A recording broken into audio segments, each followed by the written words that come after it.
जय मसीह स्वागत छ। आज पनि हामी एउटा विशेष विषयमा कुरा गर्नेछौँ जहाँ हामी क्रिस्चियन डेटिङ र सम्बन्धबारे खुला र यथार्थ कुराकानी गर्नेछौँ। आजको डिजिटल युगमा हामी सम्बन्धको बाढीहरूमा फसिरहेका छौँ। डेटिङ एप, सामाजिक सञ्जाल अनि सामाजिक दबाव। तर हामी क्रिस्चियन युवाहरूको लागि प्रश्न उठ्छ, परमेश्वरको मनमिल्ने सम्बन्ध भनेको कस्तो हो?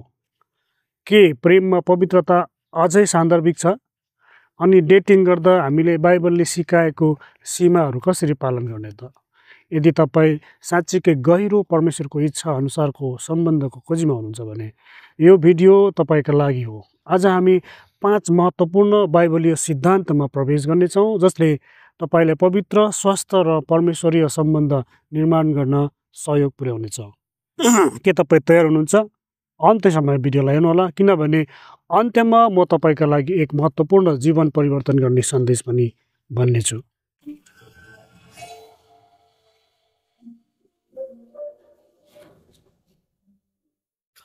पहिलो छ सम्बन्ध र विवाहका लागि बाइबलीय सिद्धान्तहरू। सम्बन्ध र विवाहमा बाइबलले सेवा, प्रेम र समर्पणको शिक्षा दिँदछ। विवाह केवल भावनात्मक सम्बन्ध मात्र होइन, यो एउटा पवित्र प्रतिबद्धता हो जसमा दुई व्यक्तिहरू परमेश्वरको महिमा र उहाँको योजना अनुसार एक भइकन काम गर्छ। बाइबलले सम्बन्धलाई स्वार्थ होइन तर बलिदान र सेवाको भावनामा आधारित राख्दछ। बाइबलले सम्बन्धलाई स्वार्थ होइन, बलिदान र सेवा भावमा आधारित राख्न सिकाउँछ। आजका युवाहरूका लागि यो महत्त्वपूर्ण छ किनकि आधुनिक समाजले सम्बन्धलाई प्राय व्यक्तिगत लाभ र आनन्दमा सीमित गरिदिएको छ। तर क्रिस्चियन सम्बन्धमा दुवैजना परमेश्वर सँगसँगै बढ्ने, एकअर्काको सेवा गर्ने र गहिरो आत्मिक मित्रता विकास गर्ने उद्देश्यले अघि बढ्दछ। यसले सम्बन्धलाई दीर्घकालीन रूपमा मजबुत गर्दछ। यसैकारण उद्देश्यपूर्ण डेटिङ गर्नुहोस्, परमेश्वरलाई महिमा दिने मनसाय र मुख्य विचार राखेर। क्रिस्चियन डेटिङ बिना उद्देश्य होइन, विवाहतर्फ उन्मुख भएर गरेको हुनुपर्छ। बाइबलले भन्दछ, पहिलो कोरिन्थी 10:31ले, तिमीहरू खाने पिउने वा जे गरे पनि सबै कुरामा परमेश्वरको महिमाको लागि गर। यसर्थ अनावश्यक र आकस्मिक डेटिङले मन दुखाइ र पतन ल्याउन सक्छ। क्रिस्चियन डेटिङ भनेको विवाहमा पुग्ने मार्गको खोजी गर्नु हो र एक अर्कामा ख्रिस्टको प्रेम देखाउनु हो। यसैकारण डेटिङ अघि आफैलाई सोध्नुहोस्, के म त्यो व्यक्तिसँग जीवनसाथीको रूपमा अघि बढ्न सक्छु? दोस्रो छ शुद्धता र परमेश्वरीय सीमाहरू निर्धारण गर्नु। आजको यौनिकता प्रधान समाजमा युवाहरूले शारीरिक र भावनात्मक सीमाहरू निर्धारण गर्न आवश्यक छ। बाइबलले पवित्रता र आत्मा संयममा बल दिन्छ किनभने यौनिकता परमेश्वरद्वारा विवाहको सम्बन्धभित्र मात्र सुरक्षित गरिएको छ। यदि सीमाहरू तय नगरिए सम्बन्ध भावनात्मक र आत्मिक रूपमा क्षति पुग्ने खतरा हुन्छ। यसलाई हामीले यसरी पनि बुझ्न सक्छौँ, फिजिकल इन्टिमेसी चाहिँ परमेश्वरले वैवाहिक सम्बन्धभित्र मात्रै तोक्नु भएको छ। त्यो सम्बन्धले मानिसको जीवनमा कतिचोटि हानि पुर्याइरहेको हुन्छ। प्रेम र आकर्षणले गर्दा धेरैजसो युवा ती सीमाहरू उल्लङ्घन गर्ने स्थितिमा पुगेका छन्। त्यसैले अनियन्त्रित र स्पष्ट सीमाहरू जस्तै व्यक्तिगत समयहरू, तिनीहरूले पर्सनल बिताउने समयहरू, एकअर्कालाई छुने, स्पर्श गर्ने, कुराकानी गर्ने समयहरू एकअर्का बीचको सम्मान र परमेश्वरको इच्छा अनुसार जीवन जिउन मद्दत गर्दछ। यो दृष्टिकोणले भावी वैवाहिक जीवनलाई पनि सुरक्षित बनाउँदछ। यसकारण समान जुवामा बाँधिनुहोस्, आत्मिक एकतालाई प्राथमिकता दिनुहोस्। यसैकारण क्रिस्चियनहरूले समान विश्वास, आस्था र मूल्य भएकासँग सम्बन्ध बनाउनुपर्छ। दोस्रो कोरिन्थी 6:14ले भन्दछ, अविश्वासीहरूसँग असमान जुवामा नबस अर्थात् नबाँध्यो। यसकारण आत्मिक एकता सम्बन्धको बलियो जग हो। विश्वासको फरकले, आस्थाको फरकले विवाह र पारिवारिक जीवनमा झगडा र द्वन्द्वहरू निम्ताउन सक्दछ। यसकारण सुरुमा नै विश्वास र आध्यात्मिक लक्ष्यहरूको खुल्ला रूपमा छलफल गर्नुहोस्। तेस्रो छ क्रिस्चियन डेटिङमा पवित्रता र इमान्दारी। डेटिङको मुख्य उद्देश्य सम्बन्धलाई विवाहतर्फ लानु हो भन्ने कुरा बाइबलले देखाउँदछ। युवाहरूले डेटिङमा इमान्दारी र स्पष्ट उद्देश्य राख्नुपर्छ। भावनात्मक खेल, अल्पकालीन रमाइलो वा स्वार्थी सोचले सम्बन्धलाई चोट पुर्याउन सक्छ। त्यसैले क्रिस्चियन डेटिङमा पवित्रता भनेको केवल यौनिक शुद्धता मात्र होइन, व्यवहार र विचारमा पनि शुद्ध हुनु हो। सम्बन्धमा पारदर्शिता, प्रेममा धैर्य र एकअर्काका सीमाहरूको सम्मान गर्नु अनिवार्य छ। यस्तो व्यवहारले भविष्यमा विश्वास र विश्वसनीयतामा आधारित विवाहको लागि एउटा आधार बनाइरहेको हुन्छ। यसैकारण पवित्रता र इमानदारीले परमेश्वरलाई पनि प्रसन्न पार्छ र सम्बन्धलाई सुरक्षित राख्दछ। यसैकारण पवित्र अभ्यास गर्नुहोस्, आफ्नो मन र शरीरको सुरक्षा गर्नुहोस्। क्रिस्चियन डेटिङमा यौन पवित्रता र भावनात्मक सीमाहरू एकदमै महत्त्वपूर्ण छ। पहिलो थिस्सलुनी 4:3-5 पाउँछौँ, परमेश्वरको चाहना यो हो कि तिमीहरू पवित्र बन र यौन पापबाट सुरक्षित बस। हामीले शरीर र मनलाई परमेश्वरको महिमाको लागि प्रयोग गर्नुपर्दछ। पवित्रता भनेको केवल यौन पापबाट बाँच्ने होइन, एक अर्काको आदर गर्ने पनि हो।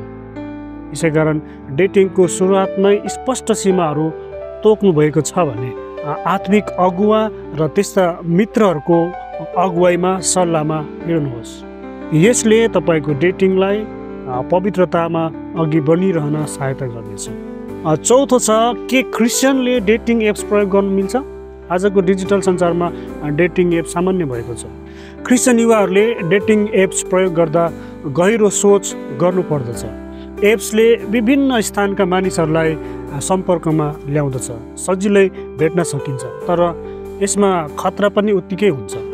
धेरै एप्सहरू आकस्मिक सम्बन्ध, स्वार्थी इच्छा र अस्वस्थ सोचलाई बढावा दिने किसिमका छन्। यसैकारण त्यस्ता एप्सहरू प्रयोग गर्दा व्यक्तिगत सीमाहरू, विश्वास र परमेश्वरप्रतिको प्रतिबद्धतालाई तपाईँले याद गर्नुहोस्। साथै एप्समा भेटिने व्यक्तिहरूसँगको संवादमा सत्यता, सावधानी र आत्मिक विवेक जरुरी हुन्छ। केवल एप्सको प्रयोग गर्नु हो कि होइन भन्ने भन्दा पनि कसरी र किन प्रयोग गर्ने भन्ने कुरा ध्यान दिनुपर्छ। परमेश्वरको इच्छामा चल्नु सधैँ पहिलो प्राथमिकता हुनुपर्छ।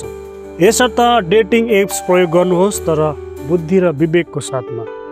इसाईहरूले डेटिङ एप्स प्रयोग गर्न सक्छ, तर परमेश्वरको मार्गदर्शन र सावधानी आवश्यक छ।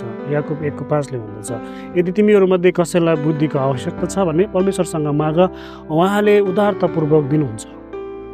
डेटिङ एप्सले सम्भावनाहरू त बढाउँछ, तर यसको दुरुपयोगले सतही र भौतिक सोच ल्याउन सक्दछ।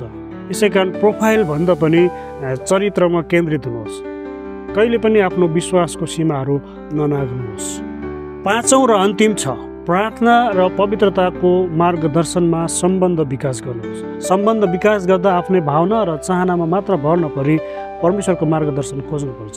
प्रार्थना मार्फत हामी परमेश्वरसँग सल्लाह लिन्छौँ र उहाँको योजनाबारे स्पष्टता पाउँछौँ। पवित्र आत्माले हामीलाई सही निर्णय गर्न, सहनशील हुन र सम्बन्धलाई आत्मिक रूपमा बढाउँदै लान सहयोग गर्नुहुन्छ। यसैकारण युवाहरूले सम्बन्धहरू सुरु गर्दा पवित्र आत्माको फल जस्तो कि प्रेम, धैर्य, आत्मनियन्त्रण जीवनमा प्रतिबिम्बित गर्नुपर्छ। केवल आफ्नो इच्छा पुरा गर्नभन्दा परमेश्वरले दिनुभएको शान्ति र मार्गदर्शन अनुसार अघि बढ्न सम्बन्धमा विश्वास, सुरक्षा र स्थायित्व आउँदछ। आत्मिक दृष्टिकोणबाट बढेको सम्बन्धले विवाहमा पनि गहिरो प्रभाव पार्दछ। यसैकारण परमेश्वरको मार्गदर्शनमा हिँड्नुहोस्, प्रार्थना गर्नुहोस् र निर्णय लिनुहोस्। यसैकारण सम्बन्धमा हरेक पाइलामा परमेश्वरलाई समावेश राख्नुहोस्। उपदेश 3:5 भन्दछ, तिम्रो सम्पूर्ण हृदयले परमेश्वरमा भरोसा गर, उहाँले तिम्रो बाटोलाई सिधा पार्नुहुन्छ, सोझा पार्नुहुन्छ। यसैकारण प्रार्थना र परमेश्वरको वचनले तपाईँलाई सही निर्णय गर्न अवश्य पनि मद्दत गर्नुहुन्छ। परमेश्वरलाई नसमेटिकन, परमेश्वरलाई हाम्रो जीवनमा समावेश नगरिकन अघि बढ्दाखेरि हाम्रो जीवनमा गलत चुनाव हुने सम्भावना बढी हुन्छ। जोडीको रूपमा सँगै प्रार्थना गर्नुहोस्। आत्मिक सल्लाहकार र अगुवाहरूसँग, पास्टरहरूसँग छलफल गर्नुहोस्। परमेश्वरले तपाईँको जीवनमा पनि चासो राख्नुहुन्छ। उहाँको मार्गदर्शन र सिद्धान्त अनुसार हिँड्नुहोस्। हामीले आज यस भिडियोमा सम्बन्ध र विवाहमा परमेश्वरको योजना, पवित्रताको महत्त्व, सीमाहरूको आवश्यकताको कुरा गरेका छौँ। हामीले यो पनि बुझ्यौँ कि डेटिङ एप्स वा आधुनिक डेटिङ विधि प्रयोग गर्दा पनि परमेश्वरको इच्छालाई प्राथमिकता दिनुपर्छ। याद राख्नुहोस्, प्रेम केवल भावना मात्र होइन, यो परमेश्वरप्रति हाम्रो आज्ञाकारिता र सम्मान पनि हो। सम्बन्धमा उन्नति गर्न चाहनुहुन्छ भने प्रार्थना र पवित्र आत्माको मार्गदर्शन अवश्य छ। यदि तपाईँलाई यो भिडियो मन पर्यो भने लाइक सेयर गर्न नबिर्सनु होला अनि तपाईँले कमेन्ट गरेर तपाईँको अनुभव वा विचारहरू पनि हामीसँग साझा गर्नुहोस्। अर्को भिडियोमा अझ प्रभावकारी बनाउन तपाईँहरूको प्रतिक्रिया हामीलाई अत्यन्तै महत्त्वपूर्ण हुनेछ। अर्को भिडियोमा फेरि पनि भेट्नेछौँ। तबसम्मको लागि सुरक्षित रहनुहोस् र परमेश्वरको प्रेममा बढ्दै जानुहोस्। बिदा चाहन्छौँ। जय मसीह।